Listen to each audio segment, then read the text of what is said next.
لیکن سچی محبت کی ہماری طرح زبانی جمع خرچی نہیں۔ اور میرے دوستوں اور بزرگوں، کتنا ٹائم میرے پاس؟ 10 منٹ۔ چلو میں کوشش کرتا ہوں 10 منٹ میں کور کروں، 10 منٹ کے۔ کسی سے محبت کرنے کے ظاہراً 4 اسباب میں سے ایک سبب بھی کسی میں پایا جائے تو دنیا کا ایک مزاج ہے کہ دنیا والے اس سے محبت کرتے ہیں۔ ایک سبب 4 اسباب میں سے، وہ 4 اسباب کیا ہیں؟ نمبر 1 مال۔ کسی کے پاس مال ہونا، مال دولت والے سے سب پیار کرتے ہیں، کسی کو کچھ دے یا نہ دے لیکن سب پیار کرتے ہیں کہ یہ بندہ مالدار ہے، سب جھک کے سلام کرتے ہیں۔ دوسرے نمبر پہ حسن و جمال۔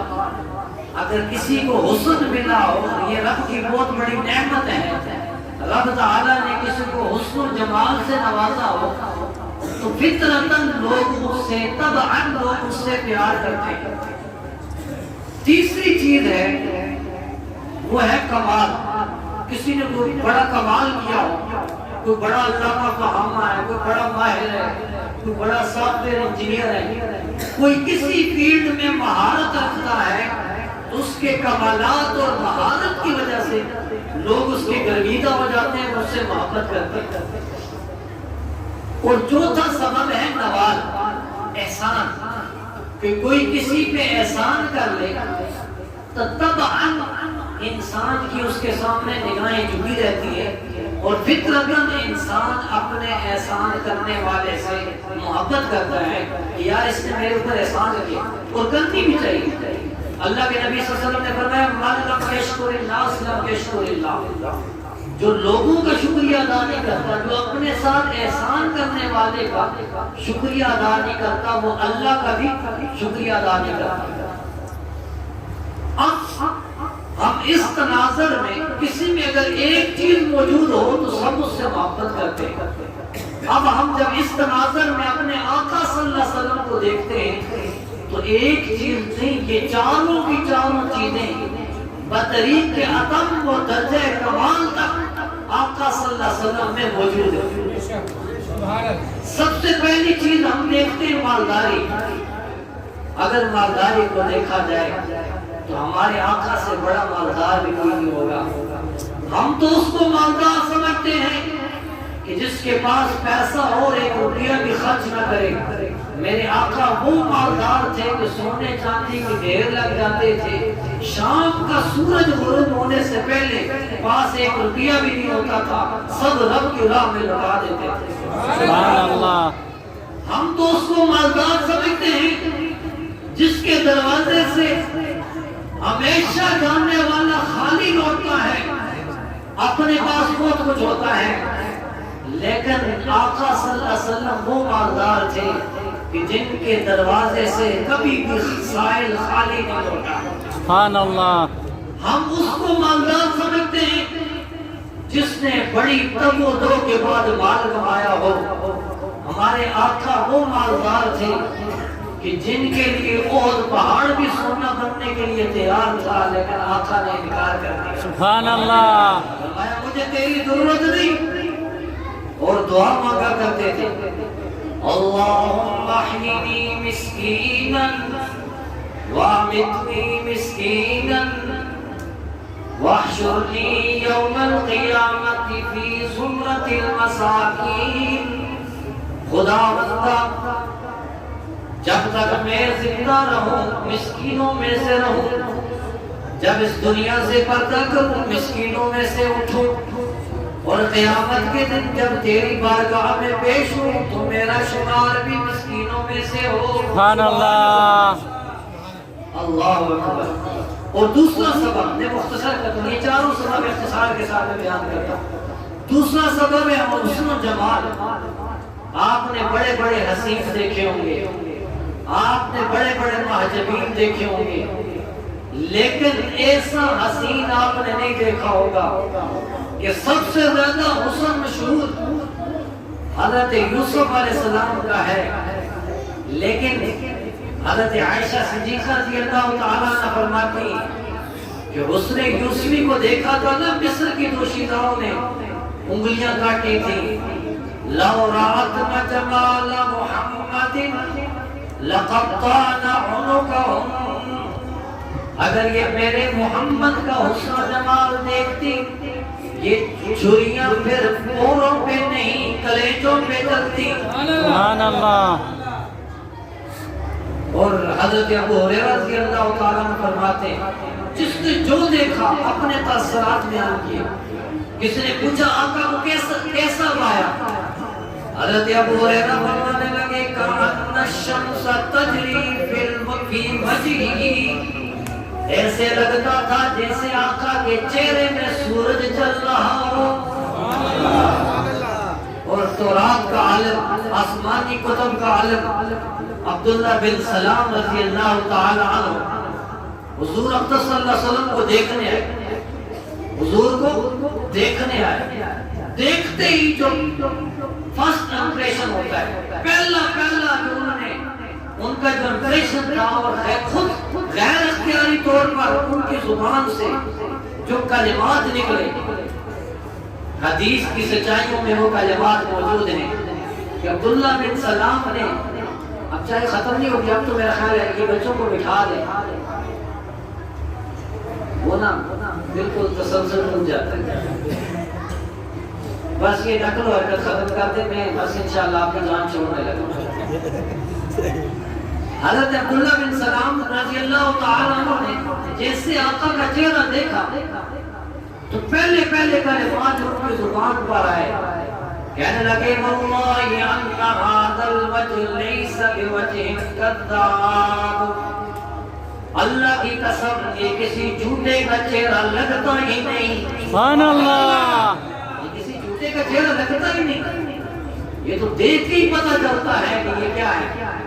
اس لیے تو حضرت عائشہ صدیقہ فرماتی تھی لنا شمس وللآفاق شمس شمسی خیر من شمس السماء.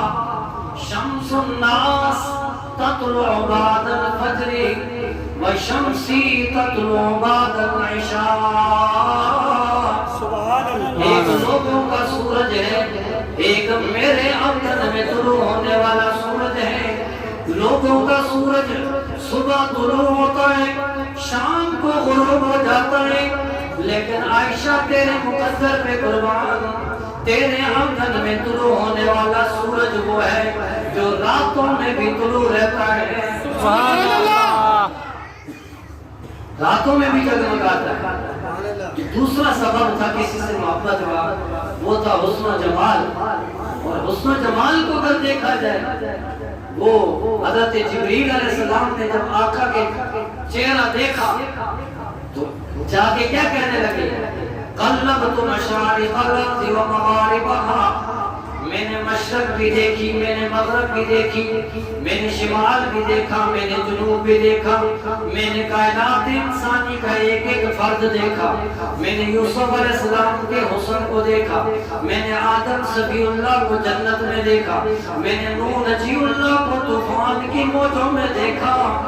میں نے پنگوڑے میں حضرت عیسیٰ کو اپنی ماں کی صفائیاں بیان کرتے دیکھا. میں نے انبیاء کے حسن و جمال کو دیکھا لیکن محمد مصطفیٰ صلی اللہ علیہ وسلم جیسا حسین کوئی نہیں دیکھا. سبحان اللہ. اگر کسی کے حسن کی وجہ سے پیار کیا جائے تو آقا جیسا حسین بھی کوئی نہیں. اور اگر کمالات کو دیکھ کے کسی سے پیار کیا جائے.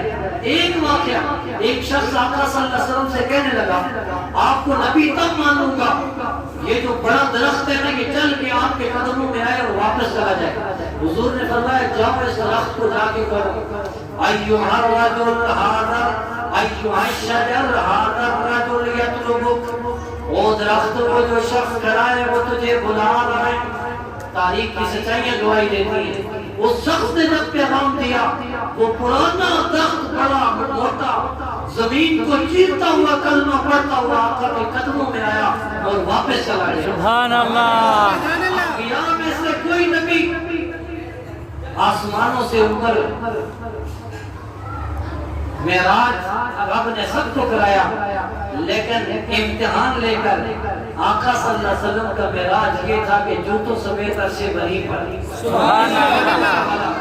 اور احسانات کو دیکھا جائے، اللہ کے نبی صلی اللہ علیہ وسلم نے فرمایا 3 موقعوں پہ کوئی کسی کو یاد نہیں رکھے گا، لیکن میں اس وقت بھی اپنی امت کو یاد رکھوں گا جب حشر کے میدان میں سب نفسی نفسی پکار رہے ہوں گے، اس وقت میں امتی امتی کہہ رہا ہوں گا۔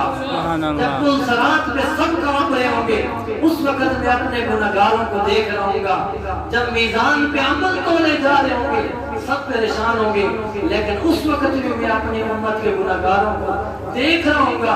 میرے دوستوں اور بزرگوں، آقا صلی اللہ علیہ وسلم کی ولادت ہوئی، حضرت آمنہ کہتی ہیں کہ میں نے دیکھا میرا بچہ میری گود میں آنے کے بجائے سجدے میں گر گیا ہے، اور میں نے دیکھا زبان سے کچھ کلمات ادا کر رہا ہے، میں نے سنا کہ میرا بچہ کیا کہہ رہا ہے، تو یہی کلمات آپ کی زبان پر پہلے کلمات، اللہم اغفر امتی امتی، یا اللہ میری امت کی مغفرت فرما۔ دنیا سے جا رہے تھے، دنیا سے بس بات ختم، دنیا سے جا رہے تھے، حضرت اسرائیل آگے اور آقا صلی اللہ علیہ وسلم سے دروازے پہ دستک دے رہے ہیں۔ حضرت فاطمہ کہتی ہے ابئی کون ہے تو، آج ہمارے ابا کی طبیعت خراب ہے، اجازت مانگ رہا ہے۔ اللہ کے نبی صلی اللہ علیہ وسلم نے آنکھ کھولی، فرمایا فاطمہ آنے دو، یہ حضرت اسرائیل ہے، کسی سے اجازت نہیں مانگتا، آپ کے ابا کا مقام ہے کہ یہ اجازت مانگ کے آ رہا ہے، آنے دو۔ حضرت اسرائیل اجازت لے گی، اب جو ہے نا وہ عمل پورا ہونا تھا، روح قبض کرنے لگے۔ اللہ کے نبی نے فرمایا اسرائیل تکلیف ہو رہی ہے، کہا آقا میرا تکلیف دینے کا ارادہ نہیں، کہا اتنی تکلیف ہو رہی ہے زندگی میں کبھی نہ ہوئی۔ اسرائیل میری امت کے وہ گناہگار جن کو تو تکلیف دینے کا ارادہ کرے گا ان کا کیا حال ہوگا، آج میری امت کے سارے گناہگاروں کی تکلیف مجھ سینے پہ پوری کر لے، پھر ان کو تکلیف نہ دینا۔ میرے دوستوں بزرگوں، اگر احسانات کو دیکھا جائے تو آقا کے اتنے احسانات ہیں، آقا سے ہی محبت کی جائے۔ اور آج کی اس محفل کا میسج اور پیغام یہ ہے کہ ہم وہ جو سبق بلا چکے ہیں، ہم وہ جو پیغام بلا چکے ہیں، وہ آقا کی سچی محبت ہے، ہمارے دل میں بیدار کرنے کی ضرورت ہے۔ چنگاری موجود ہے، اس کو سلگانے کی ضرورت ہے۔ یقیناً آپ کی چنگاری بیدار ہو چکی ہوگی، زندگی باقی والا ملاقات باقی۔ وآخر دعوانا